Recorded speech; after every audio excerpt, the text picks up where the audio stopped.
Salam jika teman Kristiani, Assalamualaikum jika Muslim. Halo, Salam malam. ya malam. Ah, Ini terima kasih. Pendeta Aleo dari Nah, kemarin yang pelayan. pernah diskusi kita.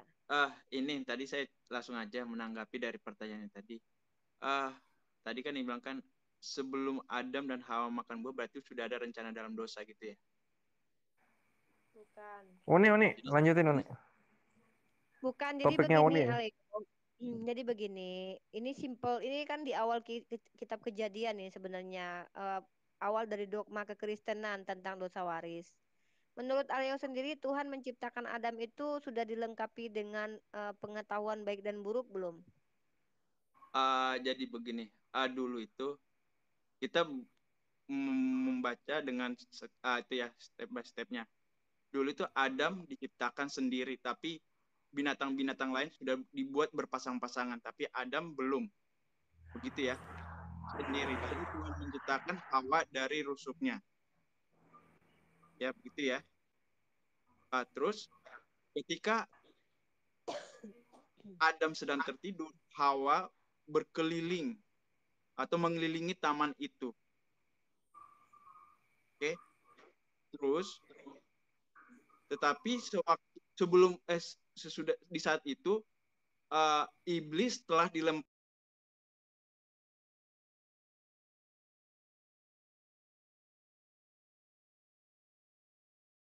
ke atas muka bumi, yaitu di mana di saat itu di Taman Eden lah masuk iblis itu yang menyerupai dengan ular. Ya, ketika saat itu Dalilnya gini, Bang. Kita gini, Bang. Dalilnya begini. enggak gini Tuhan gini menjadikan iblis cerdik. Dalilnya baca, Bang. Dalilnya baca. Tuhan menjadikan ular cerdik. enggak. Jadi makanya selesai dulu saya ngomong biar nanti dapat konklusinya apa maksud dari kata-kata saya. Kalau langsung dipotong-potong begini, Ya, nanti baca orang dalil pun ya. menontonnya sedikit. Pakai dalil ya, Oke. Bang. Jangan pakai asumsi ya. Bentar dulu sebentar biar langsung dapat searah. Maksudnya ini saya ceritakan searah dulu nanti kalau ada nanti pertanyaan di dalam Oke, apa yang oke. saya sampaikan baru biar nanti orang kalau langsung kayak gini kan dikaitkan orang langsung menangkap sedikit-sedikit akhirnya nggak uh, keliru gitu. Kalau nanti Oke, sampai oke. saya titik baru nanti ada pertanyaan atau apa. Jadi sehingga baru dapat nanti kita bikin konklusinya benar atau salahnya. Jangan langsung Ya, ya. ketika Silakan. di pertengahan langsung dibikin salah benar gitu ya. Hmm. Uh, jadi uh, tadi ketika itu iblis yang dimana telah dijatuhkan ke dalam dunia, oke? Okay? Bagi orang Kristen pasti ini percaya yakin ini nih. Saya yakin. Iblis dilemparkan ke atas muka bumi dan dimana saat itu ada di Taman Eden. Sehingga ular dia iblis ini menyerupai karena kenapa? Menyerupai dengan ular. Ular ini dulu itu sangat indah di saat di zaman itu. Kalau orang Kristen itu mempercayai dulu itu ular ini mempunyai karena kalau kita baca dalam Alkitab nanti ini kenapa ular ini sampai-sampai tidak mempunyai kaki. Itu nanti ada. Nanti saya kalau ada yang mau nanya itu silahkan nanti saya coba aljabarkan juga. Jadi dulu itu ular ini sangat unik, cantik. Ini ular yang sangat dibilang mungkin inilah hewan yang sangat istimewa di saat itu. Oke. Jadi ketika ada Hawa mengelilingi taman Kaki gitu. Cantik gimana coba?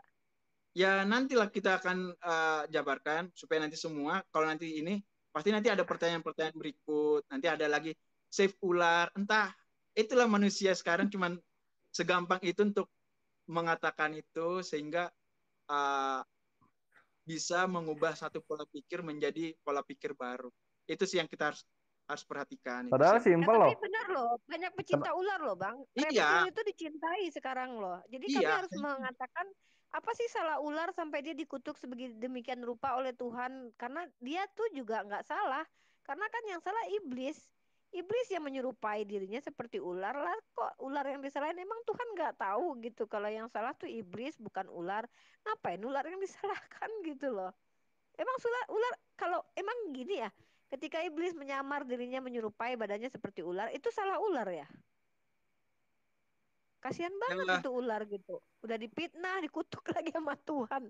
Ya Allah, ular, ular. Untung aku baik banget sama ular ya.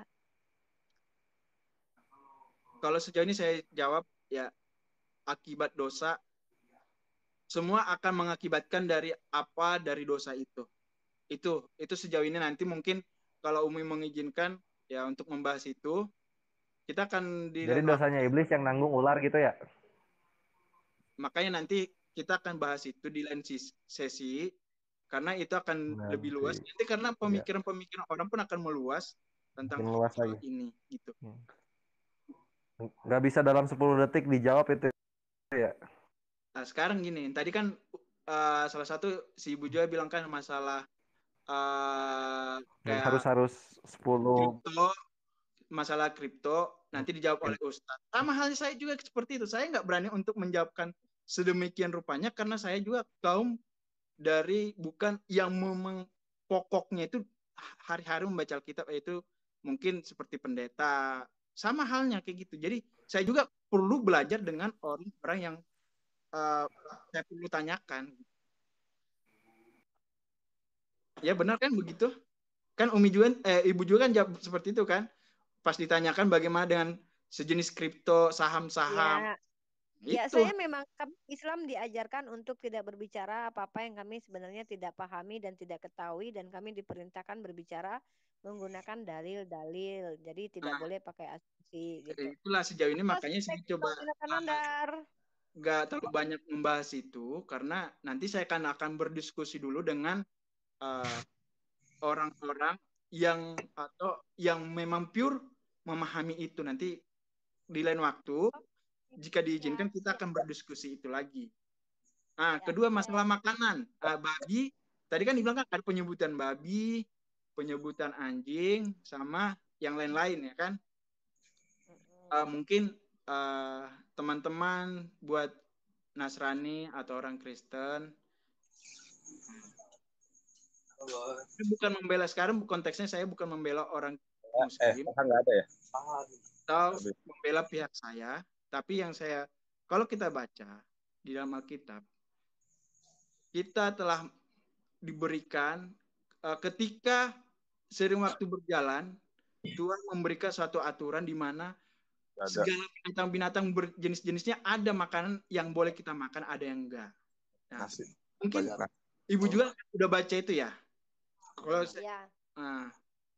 mungkin Saya paham Pak Leo, gini aja, nanti kita angkat satu tema aja biar strike to the point ya. Kita ya, angkat tentang maksudnya cuma kekhawaran saja dulu. ini sekilas saja supaya nanti takutnya kalau tadi kan soal teman yang tadi itu kayak mungkin dia memikirkan akan secara general orang Kristennya, padahal ada orang Kristen yang tidak makan itu juga. Sepertinya agama saya orang Advent, khususnya orang Advent, tapi mungkin ada orang Adventnya yang makan itu, seperti yang tadi Ibu tadi kan bilang ada seperti teman yang tadi itu Peter ya bilang ada orang Islam makan babi. Nah, sama halnya orang Advent juga ada yang makan babi, tapi ajaran di Advent. Bang, orang Islam makan babi itu karena semata dia ingkar karena perintah Tuhan. Nggak ada denominasi di dalam Iya, Islam yang membolehkan makan babi seperti yang terjadi di Kristen. Maksudnya ada orangnya bukan agama orangnya ada di agama Islam tapi makan yang dilarang. Sama halnya ada orang yang di Advent makan nggak boleh merokok tapi dia tetap merokok. Itu sebetulnya secara personality, bukan secara general. Ya, tapi kalau di Advent memang mereka nggak makan babi, nggak makan mengikuti hukum Taurat. Tapi kalau di Kristen lain, menurut Paulus semua orang Kristen itu tidak hidup lagi di bawah hukum Taurat. Itu yang mana dulu nih? Hukum Taurat yang mana dulu nih? Jangan saya bilang gini enggak, di dalam Advent, teman saya Advent tidak mengikuti hukum Taurat. Berarti hukum Taurat yang mana? Sorry, salah gini. Kalau Anda salah paham. Advent itu mengikuti hukum Taurat, artinya mereka di hari Sabat ibadahnya. Setahu saya, mereka nggak makan babi, mereka nggak makan lele, mereka nggak makan kepiting. Terus mereka itu mengikuti hukum-hukum yang ada di Kitab Taurat. Nah, ini ada denominasinya, dan sementara mayoritas Kristen itu tidak sudah tidak hidup di bawah hukum lagi karena dengan kematian Yesus telah batallah hukum Taurat. Nah, beda. Abang tadi bercerita tentang oknum di dalam Islam yang katanya dia Islam terus makan babi. Itu semata-mata karena keingkarannya, bukan karena ajaran yang dipahaminya. Kalau Advent Iya. dengan Trinitas Maksud itu maksud ajaran yang saya dipahami, nggak maksud apple to saya apple perbandingannya. Kita udah lepas maksud dari saya ular begini. nih. Nggak, Iya, ular udah selesai tadi belum ular? maksudnya Ular udah begini. selesai belum? Kita tadi itu saya meluruskan untuk pola pemikiran teman kita Peter tadi, karena dia berpikiran jadi dia gitu. Padahal dia nggak memahami untuk secara personalnya. Itu kan secara personal pilihannya dia. Karena kita dikasih pilihan. Ketika kita dikasih contohnya, ini ada makanan, tinggal kamu pilih yang mana. Itu berarti tinggal siapa yang pemilihnya,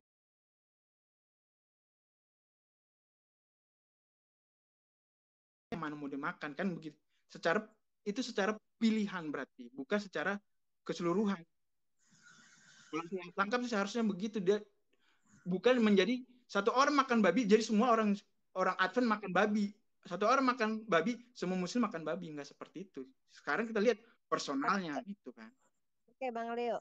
Oke, silakan Bang Yonatan Nandar, mungkin apa yang diambil hikmah dari diskusi kami dari tadi mungkin mengikuti atau tidak ya, saya kurang tahu. Silakan Bang Yonatan Nandar memberikan sepatah Assalamualaikum dua kata, tiga warahmatullahi patah kata. wabarakatuh. Mohon maaf Pak Yonatan, kan tadi kan saya belum sempat untuk meluruskan dari kata Bu Ibu ini, kan katanya tadi hukum Taurat. Yang lain tadi seperti apa Bu? Soalnya nanti jadi saya juga nanti kelupaan itu. Jadi tadi Bu bilang kan masih mengikuti hukum Taurat, tapi orang Kristen yang lain sudah di saat Yesus mati di kayu salib sudah dihapuskan seperti itu ya? Itu bukan kata saya, Pak. Di dalam kitab Anda Efesus 2:15, dengan matinya Yesus di tiang salib maka batallah hukum Taurat. Bukan kata saya, kata Paulus, Pak Elio. Ya, oke, mungkin saya coba ini di dalam buku, kalau kita baca di dalam buku kitab Matius, Yesus datang ke bumi bukan untuk menghapus, tapi menegakkan, dan tidak menghapus satu kota, satu titik pun. Kalau orang